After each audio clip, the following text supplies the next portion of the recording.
রেমাল ঝড়ের নাম এখনো থেমে যায়নি, চলছে সেই একইভাবে। মাঝে মাঝে একটুর জন্য বাতাস কমলেও আবার ধাওয়া করছে জোরে বাতাসের সাথে ঝড়ে। তবে আমার গ্রামে এখনো পর্যন্ত কোনো ক্ষয়ক্ষতি হয়নি। তবে মনে হচ্ছে যেইভাবে ঝড় মাঝে মাঝে ধেয়ে আসছে কোনো লোকসান ঘটিয়েই যায়।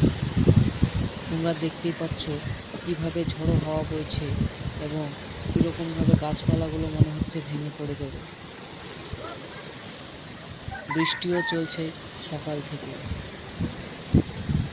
বৃষ্টির দরকার ছিল প্রচুর আমাদের এই মুর্শিদাবাদ বলে না, অনেক জায়গাতেই দরকার ছিল বৃষ্টিটার জন্য। অনেকেই বলছে ঠিক আছে, ঝড় দেখে অনেকেই মাথা খারাপ করে ফেলছে।